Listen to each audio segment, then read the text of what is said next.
So it's time to do my annual opening of the beehive, do a little bit of maintenance and a real cursory, non-invasive check on what's going on in there so we can just make sure they're as prepared as possible to go into the winter.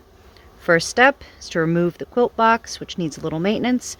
I've already done that, so let's go take a look.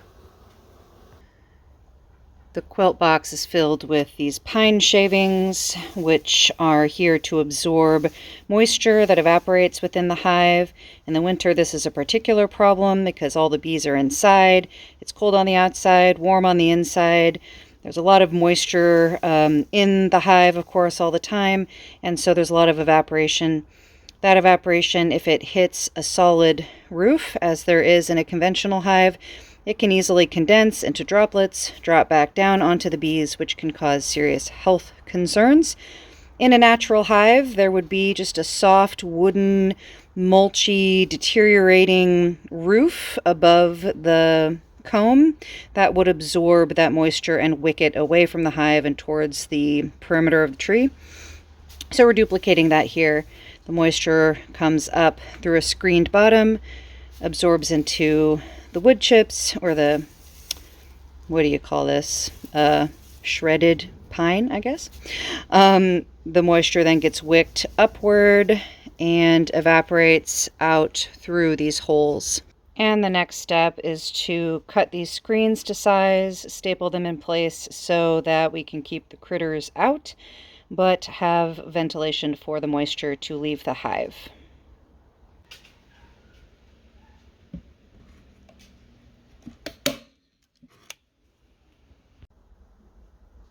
Okay, all 4 screens are on.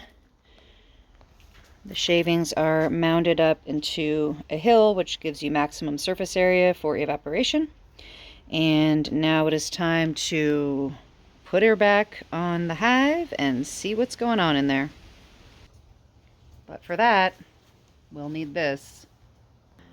Okay, so I'm just going to tell you real quick what I'm going to do, because while I'm doing it, I'm not going to record. I want to stay completely focused on the bees and on the task at hand. So let me just show you what I'm going to do, and then I'll circle back at the end and let you know how it goes. So you just saw me set up the quilt box to be properly ventilated and set up for the winter. Currently, the spacer between the top super where their honey stash is and where the quilt box will go, right under the roof, has a solid spacer, which I need to switch for this open spacer so that the condensation can actually move up and into the quilt box. Right now it's just going to hit that solid piece of wood, and that is not what we want. So I'm going to switch those two. While I have that spacer off, I'm going to just take a look at the top of that honey super, make sure that they have good storage of food for the winter. I am not going to take it all apart. I practice low intervention beekeeping, so I'm going to not tear it all apart, and I am most definitely not going to go into their brood chamber, which is the bottom 2 boxes. That is their own private sanctuary, and I do not enter it. All right, let me get to work. Okay. So the task is done. I can report back. It actually went pretty quickly.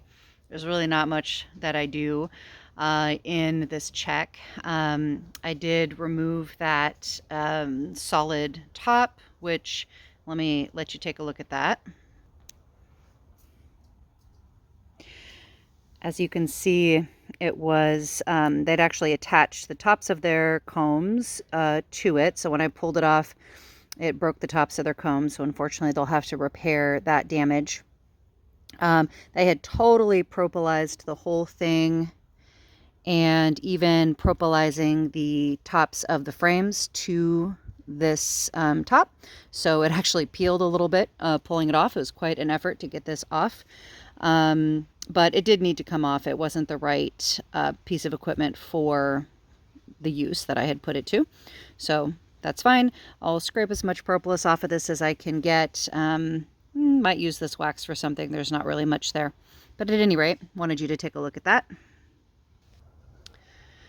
So as I've said on other videos, I'm experimenting with brand new to trying natural and treatment-free beekeeping.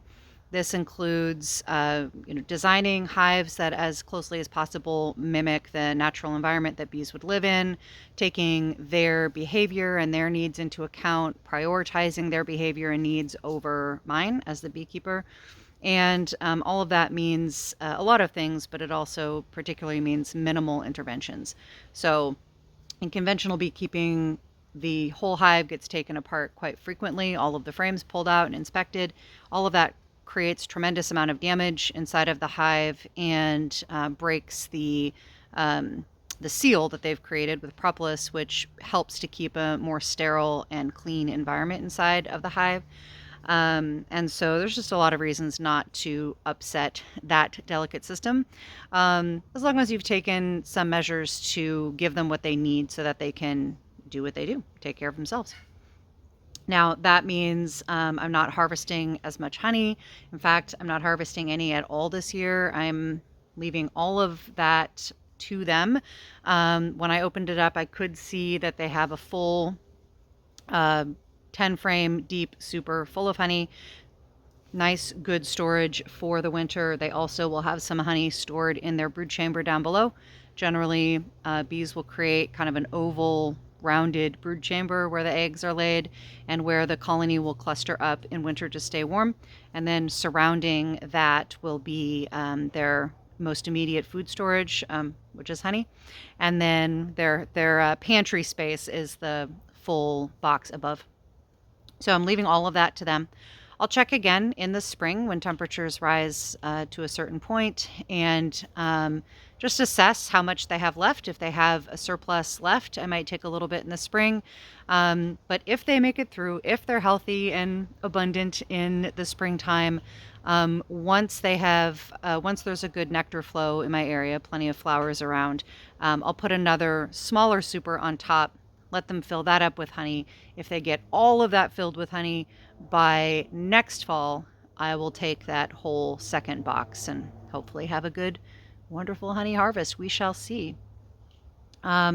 So let's see. Got the quilt box put on, swapped out the frame for the open one. Just took a quick cursory look to see how they're doing. They are doing well. They were very upset with me for doing all of that. And I actually, my lighter, my torch to light the smoker died in the middle of this operation. So my smoker died. I didn't have the smoker anymore. I decided to just really keep it even shorter than I had intended. This batch of bees has a little bit of aggressive tendency. And while that makes it more challenging to do checks like this, because they do come at me and start to attack me after a certain point, usually one or two will start pinging off of my veil, and that's kind of a warning. And if I keep it up, more of them will do that. So it really narrows the window of time that I have to work in there. And of course, I'm protected, so I can keep working even if they're really upset with me, but it's not pleasant. I don't love it. But the reason that I actually see that as a good thing is that part of being treatment-free is that we're relying more on the bees' own nature to keep themselves free of pests and parasites, most notably varroa mites, hive beetles, and wax moths are some of the very common pests that will try to invade their space, but also wasps will come and try to rob their honey. Ants, even mice sometimes will try to get in there. So, naturally, they would be very defensive of their space. However, since conventional beekeeping requires or is shaped around a lot of intervention, a lot of interruption and invasion into their space, we've actually bred bees to be very docile. And so when you buy bees from a bee breeder, very often you do have the option of different breeds, some of which will be more aggressive than others. But often what is sold to a home beekeeper like myself would be breeds that are very docile, that have been bred to just kind of allow other beings like me to enter their home and mess around in there, pull it all apart. And while that makes it easier to be a beekeeper, it makes them more susceptible to invasion, to danger, to other pests, other beings getting a foothold in their space. And rather than having a symbiotic relationship with these other insects and other animals, which is what's intended, right? These beings are there for a reason. Wax moths, for example, in a natural hive will live at the bottom of the hive and eat the bits of wax that fall down and litter the bottom of the hive, and the bees will keep them in check, will, defend their personal space from the wax moths coming in and becoming a problem. So, in natural colonies, you will have more aggression. In conventional hives, you will have much less aggression. So this hive early this spring, when I rebuilt the hive to be the hybrid model, I talked about in another video that makes it more similar to a bee's natural environment while still keeping some of the features of a conventional Langstroth hive. That makes it easier to harvest honey. It's a total experiment. I bought bees from a local person, just another beekeeper, not a company. And they used low intervention, low treatment, not treatment free, but minimal. And their bees were very sweet and gentle. And I decided to give it a try. When you go from conventional bees directly to treatment free, it's very high likelihood of failure because because it's just, they're not compatible. The conventionally bred bees are bred alongside of pesticide treatments and interventions by people. And so they don't do well without those things. So I was kind of, trying bees that had had less of that, but are still being kept inside of that model. That group of bees actually died out somewhere in the beginning of the summer. And another swarm of bees moved in. Now, the only reason I know that is that I came home in the middle of the swarm moving in. I actually at first thought that my hive was swarming and that bees were leaving, which struck me as odd because I had noticed that there was less activity around the hive. I was starting to get worried about it.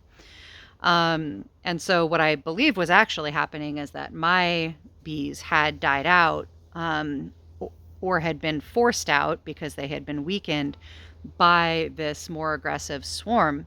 And what I witnessed was them moving in. They weren't leaving the hive, they were marching in to the hive. And so those have been the bees that have been here ever since. And one thing I noticed right off the bat is that this was a more aggressive group of bees. They, when I come near them, they notice, right? They don't attack me right away until I'm really messing with them, but they definitely notice my presence in a way that the others did not, or at least didn't react to. I couldn't say what they noticed or didn't, but and every time I've opened it, which is, I think this might only be the second, maybe the third time I've opened the hive since then. They notice me, they give me warnings, and if if I'm really doing a lot of work in there, which I did one time, they start to come at me. So that I view that as a challenge, but not a problem. I actually view that as a good thing, a good sign, because they have a stronger natural tendency to protect their space, and that's what I want from them. That's going to help them to stay healthy and to stay parasite-free, or well enough, hopefully, to survive, to make it through. They're very robust. Now we're at the beginning of fall. The hive is absolutely packed with bees, so there's plenty of population. That doesn't mean that they won't have problems. Famously, beehives can go from seeming to be abundant and thriving to just dead or absconded seemingly overnight. So I take nothing for granted. Truly, the first hurdle will be, do they make it through winter? Do they come back with abundance and vigor in the springtime? And does the queen have that mating flight that allows her to keep laying eggs next year? We shall see. That remains to be seen. But I feel good about how I've set them up. I'm kind of following a particular path that's non-conventional. I don't have any direct mentors in this, so I'm kind of going off of what I'm reading and, watching videos and listening to other folks. So I'm sure I'm making all kinds of mistakes, things I could be doing better. There's not a lot of roadmaps for doing natural treatment-free beekeeping because it's just not the norm. It's, kind of under the radar. So I'm doing my best. Hopefully it'll work. I will let you guys know how it turns out. But for now, my beekeeping chores for the year 2023 are complete. I have tucked them in bed for the winter. I mean, they're not ready to go to bed yet. There's still plenty of flowers. In fact, just what am I doing? Right here, the asters are in full bloom. They come into bloom in the fall and bloom through early winter. They're really lovely late season nectar source for the pollinator babies. So just looking at these flowers right now, they're covered in bees. So we're a long ways away from the bees going into full dormancy, but they're slowing down. It's heading to the season. So that's my bee chores for today. Thanks for hanging out with me as I take care of them. If you have any questions, let me know. I'll do my best to answer them or to let you know that I have no idea because I'm building the ship while I sail it, as I like to do. If you are yourself a treatment-free natural beekeeper, I'd love to know about your experiences and to build some community around that. So thanks so much for watching. As you move through the fall and head into the winter time, may you feel deeply provisioned for it. Thanks a lot. I'll see you next time. Bye.